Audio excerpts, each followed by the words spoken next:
All right, guys, so this is Mr. G's video guide to revising your original oratory. So, before we start off, right, I want you guys to think about the journey you want to take your audience on, right? The original oratory journey is kind of baked into the formula, right? So, you're going to have an audience and they are going to have what we call uninvolved curiosity, right? Basically, they don't know what they're expecting. They're going to be a judge or somebody in your class or some random person who happens to hear your speech at some point, right? And so they're curious as what it is you're going to talk about for the next 10 minutes, but they're not really super involved. They're not already on your side. And so it's your job to get them on your side, right? Second thing they're going to do is they're going to become aware of the problem that you're stating, right? Your job is to get them to understand that the problem exists and then appreciate the seriousness of the problem, right? So you're trying to get them to acknowledge that there's a problem, right? Which sometimes is the best you can hope for with an audience, but hopefully we can get them through the entire journey, right? If they agree that the problem exists, then you can state the seriousness of the problem, right? And you're going to state all of this stuff in your OO anyway, regardless of whether or not your audience gets to that point, right? And it's through fine tuning your arguments that's going to help you get your audience to that desired end goal, right? So once they realize how serious the problem is, they should feel anger or even outrage that the situation even exists, right? And then this is going to lead them to the last part, the desire for a solution, right? And so this is where you come in, and this is what takes a good oratory and makes it great. You're basically proposing that there is a solution, and that if we all band together and follow that solution, then we can help eliminate this problem or at least mitigate the problem. And so this is the journey that you want to take your audience on. You have a problem that you see in the world, there's something, an injustice that you want fixed. You're going to get them on your side, get them to agree that this does exist, get them upset that it's been allowed to exist, right? And then you're going to propose a solution and give them a call to action, right? So let's look at the first part, right? OO is basically a glorified 5-paragraph essay that you did back in elementary school, right? So you're going to start with an introduction. And just like all good 5-paragraph essays, you start out with the attention grabber, the hook, whatever you want to call it, right? Basically, you are trying to get their attention with either a story or a quote or some humor or a hypothetical question, whatever it is, you want to kind of get them to ask the question, what's this person going to be talking about, right? That's where the link comes in, right? You're going to take the attention getter and you're going to link it to the topic, right? You're going to bring about what is it that you're going to be talking about. You're going to look for common ground between you and the audience. Now, this is important, right? This is ethos and pathos at work, right? You are most likely a high school student. And so someone listening to you probably doesn't see you as an authority on anything, right? It's very difficult to get somebody to identify with you on those grounds and to listen to you on those grounds. However, you can point out things that we all have in common, right? A great example of this is I had an OO student talk about his OO was all about stress. And so he talked to his audience about things that stress us out, things like family, things like work, things like school. And there was something in there for everybody, right? And so after you build up some common ground, you want to cite an authority that supports your thesis, right? So, like I said, you are not an authority figure, you're a high school student.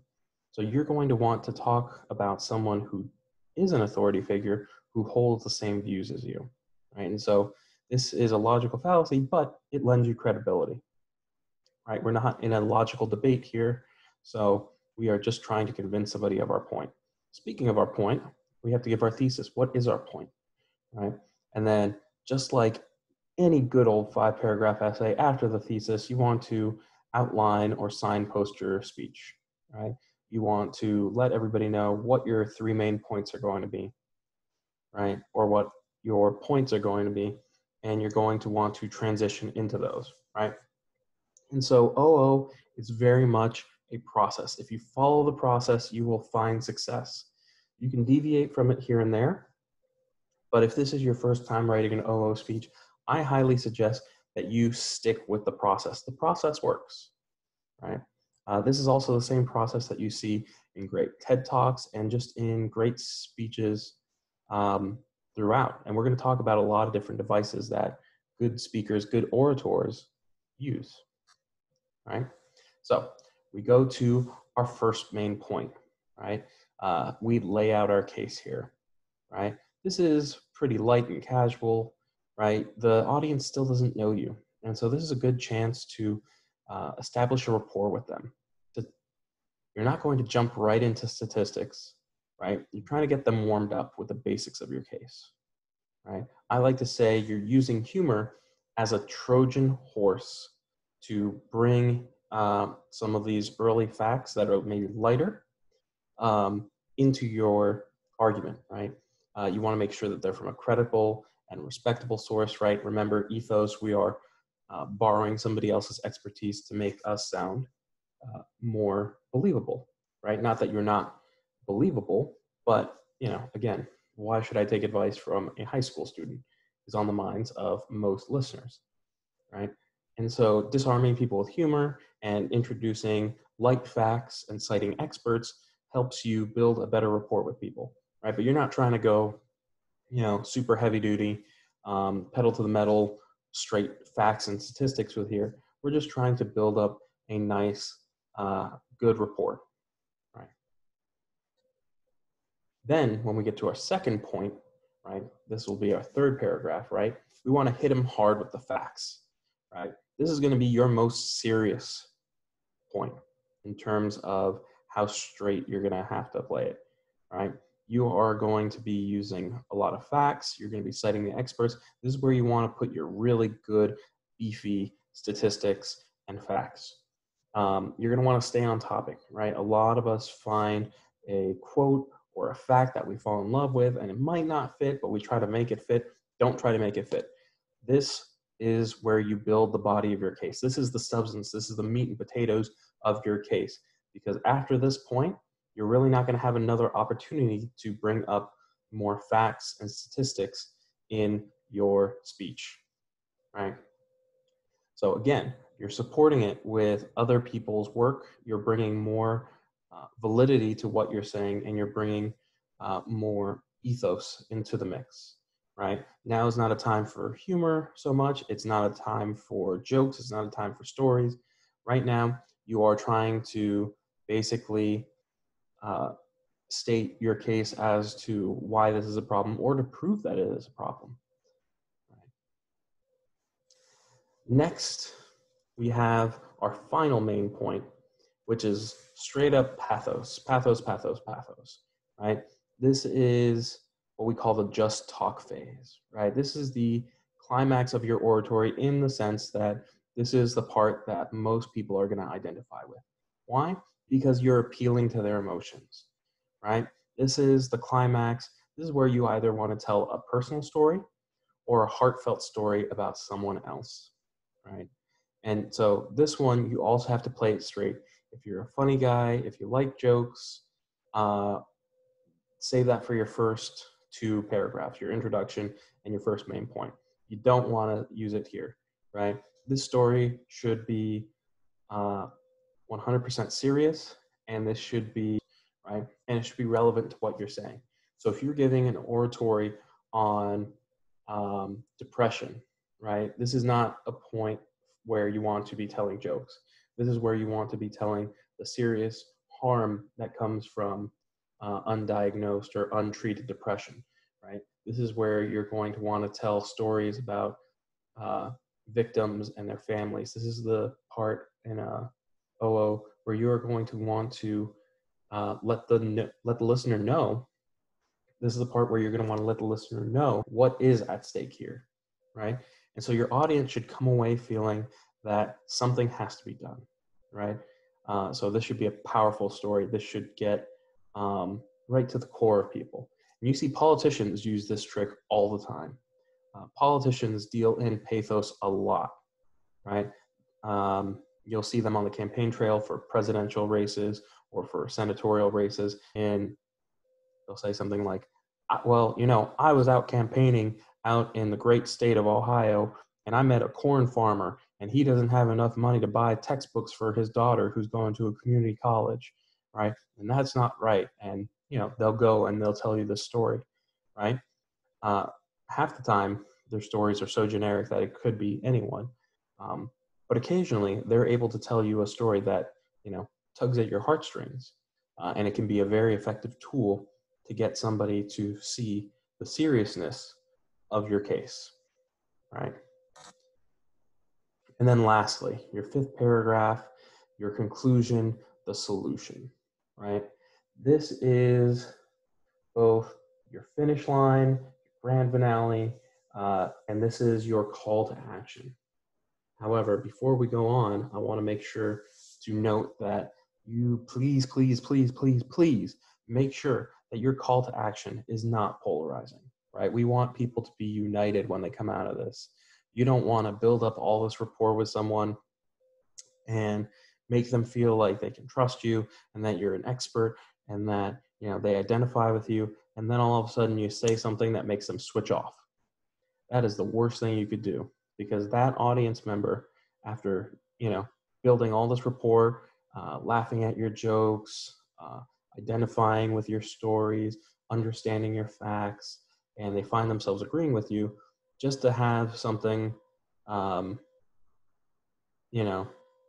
wildly polarizing at the very end feels like a betrayal to them, right? And that's going to do more harm than anything else in your speech, right?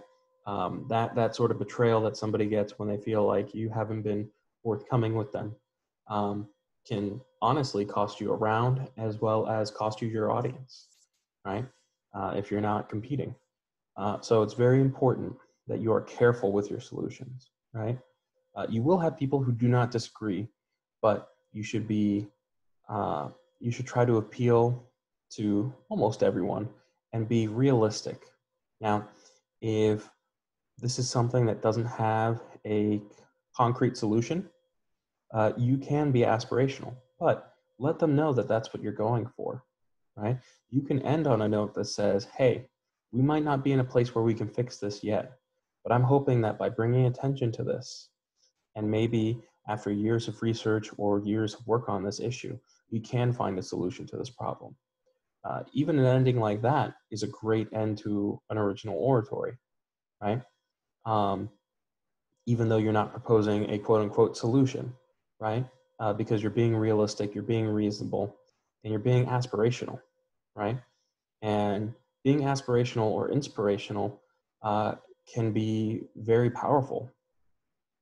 You want to have your audience identify with this whole case that you have developed over the course of these last 5 paragraphs and over the course of your speech, right? And so you want to make them feel as they're a part of something bigger, right? And so even if you cannot propose a concrete solution, it's very important that you propose something, whether it be an aspiration that you have, something that inspires hope, or something that gets people to go out and do something, right? A call to action, right? Regardless of what your topic is, you can always find something that links back to one of these ideas, right? Whether it be hope or a call to action or a proposed solution, right? And that's how you write an OO speech, right? Some final things to consider. There are lots of oratorical tools at your disposal, right? You are going to want to think about not only what are you saying, but how are you saying it, right? Looking at your delivery, right? You're going to want to work on all sorts of stuff that we work on in our debate class, right? You want to be a speaker who has great delivery. Now, OO delivery is very different from, say, Congress delivery or a Lincoln Douglas delivery, right? So you're going to want to know your speech inside and out, right? You are going to want to be passionate when it calls for passion. You are going to want to be serious when it calls for seriousness. And you're going to want your voice to inflect when it's important and necessary to convey a point, right? The worst thing that you could do for yourself is to handicap yourself by giving a deadpan, monotone delivery, right? You're also going to want to look at your content, right? You're going to want to make them go and feel the swings of the humor and the intrigue of the facts and the heartstrings of the personal connections and the stories, right? And just in case, right, we always suggest have something for everyone, right? When I talk about serious logical debates like Lincoln Douglas or public forum or policy, things like that, I usually say stay away from logical fallacies, right?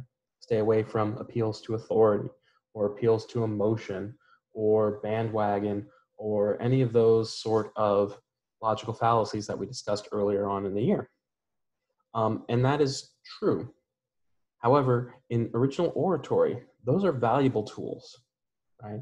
And ultimately, your goal is to convince your audience, right? So you should have a little bit of something for everyone because your audience is going to vary, right? You're going to want to have examples. You're going to want to have stories. You're going to want to have facts and statistics.